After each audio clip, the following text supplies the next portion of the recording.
Suppose আপোনাৰ যদি কিবা ডেথ হৈ গৈছে, ওলাই যাওঁতে বাইকখন লৈ গ'ল, গাড়ীতে গ'ল, কিবা যদি হৈ গৈছে, আপোনাৰ নমিনীয়ে 5 লাখ টকা পাব। ঠিক আছে, লগতে আপোনাৰ ছাপোজ কোনোবা এজন ডেথ নাই হোৱা, তাৰ বেয়াকৈ ইঞ্জুৰি হৈছে, হাত এখন ডেমেজ হৈ গৈছে, ভৰি এখন ডেমেজ হৈ গৈছে, সেই 5 লাখ টকা তেতিয়াও আপুনি ইউজ কৰিব পাৰিব। লগতে কোনোবা যদি মানুহৰ যদি মৰি যোৱাৰ পাছত 5 লাখ টকাটো নমিনীক দিবই, তাৰ যদি কোনোবা ষ্টুডেণ্ট আছে বা ল'ৰা ছোৱালী যদি আছে, পঢ়ি আছে যদি, তাকো এক্সট্ৰাকৈ 50,000 টকা দিয়ে। মানে 5 লাখৰ উপৰিও 50,000 টকা দিব সেই ষ্টুডেণ্টটোক, যদি এডুকেশ্যন লৈ আছে সেইটো সময়ত ঢুকোৱা টাইমটোত। তো সেইখিনি বেনিফিট থাকে 5 লাখ টকা। তো এতিয়া নেক্সট আপুনি কি কৰিব লাগে, এইখিনিলৈকে হ'ল। তো নেক্সট ষ্টেপত আপুনি এটা কাম কৰিব লাগে, এই ৰাইট আৰু লেফ্ট যি দুটা আছে সিহঁতো তাক আপুনি আপোনাৰ সেনেকৈ 250 বনাব লাগে। ৰাইটটোকো 250, লেফ্টটোকো 250। তাৰ কাৰণে কি কৰিব লাগিব, আপুনি এই গোটেইকেইজনক আপুনি ষ্টাৰ বনাব লাগিব। তো ইয়াক এটা সপ্তাহতে হেৰি কৰিব লাগিব 250, ইয়াকো এটা সপ্তাহত যেতিয়া আপুনি 250 কৰি দিছে ৰাইটটোকো 250 কৰিছে, লেফ্টটোতো যেতিয়া 250 কৰি দিছে, তো তেতিয়া আপুনি নেক্সট ৰেংকটোত গুচি যাব। আমাৰ নেক্সট ৰেংকটো আহে ষ্টাৰ 500। ষ্টাৰ 500 হোৱাৰ লগে লগে আপোনাৰ ইনকাম আহিব 5,000 ৰুপিজ, লগতে 2500 টকা এটা আপোনাক বোনাছ দিয়ে। এইটো বোনাছটো ফিক্স, যেতিয়াই হয়, কোনো কথা নাই। 2 মাহ 4 মাহ 6 মাহৰ পিছত হ'লেও আপুনি বোনাছটো পাবই, মানে টোটেল 7,500 টকা পায়। তো এইটো প্ৰচেছ যেতিয়া আপুনি ইনকাম কৰি গৈ টোটেল যেতিয়া আপোনাৰ 1 লাখ টকা ইনকাম হৈ যাব কোম্পেনীৰ পৰা, তো সেইটো ডেটত আপোনাৰ কি হ'ব, এটা ৰেংক আকৌ নতুনকৈ দিব ষ্টাৰ 1000, তাৰ পাছৰ ৰেংকটো। মানে অভাৰঅল ইনকামটো 1 লাখ যোনদিনাখন আপুনি কৰি দিব, সেইদিনাখন 1000 ৰেংকটো পাই যাব। তো তেতিয়া আপোনাৰ কি হয়,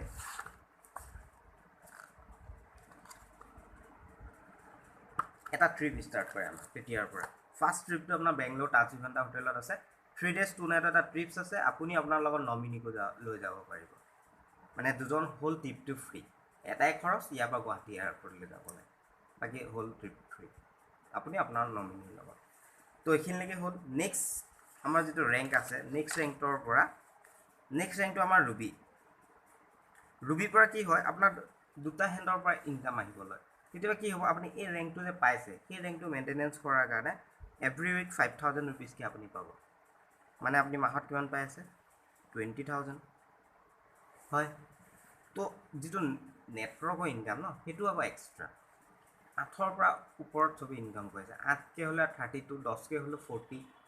মিনিমাম আপুনি যদি 10কৈও ধৰিছে, 10কৈ ধৰিলেও আপুনি 4টা উইকত 40,000 প্লাছ 20 যদি কৰিছে, total 60,000 as a ruby executive আৰামছে ইনকাম কৰিব পাৰে। 1.5 লাখ পৰ্যন্ত ইনকাম কৰে এজ এ ৰুবি এক্সিকিউটিভ এজনে। বাছ মই এটা এভাৰেজ ইনকাম আপোনাক ধৰি দিছোঁ। তো নেক্সট আমাৰ যিটো আছে, নেক্সট ৰেংকটো আমাৰ পাৰ্ল এক্সিকিউটিভ। পাৰ্লত কি হয়, যিটো 5,000 টকা আছিল উইকলি, তো এইটো 10,000 টকা হৈ যায়। এমাৰেল এক্সিকিউটিভত 15,000, চাফাৰ এক্সিকিউটিভ 20,000, ডায়মণ্ড এক্সিকিউটিভ 25,000। বাট ডায়মণ্ডৰ পৰা কি হয়, আৰু এটা ইনকাম আপোনাৰ এড হ'ব। তো তেতিয়াৰ পৰা আপুনি যাক নমিনী দিছিল নমিনীগৰাকীয়েও তেতিয়াৰ পৰা প্ৰত্যেক মাহে মাহে 50,000 টকাকৈ পায়। আপুনিও পাই আছে, নমিনীকো 50,000 টকা দিব। আৰু লাষ্ট আমাৰ ব্লেক ডায়মণ্ড প্ৰত্যেক উইকত 50,000 টকাকৈ থাকে। আৰু ঠিক একে প্ৰচেছত আপোনাৰ প্ৰত্যেকটো ৰেংকৰ কাৰণে আপোনাৰ ট্ৰিপ আছে। ৰুবি কোৱালিফাই কৰিছে, চেম প্ৰচেছত নমিনীৰ লগত থাইলেণ্ড ট্ৰিপ, পাৰ্লত মালয়েছিয়া ট্ৰিপ আছে, emerald executive Dubai trip, sapphire executive Hong Kong Macau, diamond executive Australia, ঠিক সেইদৰে চাউথ আফ্ৰিকা ট্ৰিপ আছে, ইউৰোপ ব্ৰাজিল, আৰু লাষ্ট ৰেংক ব্লেক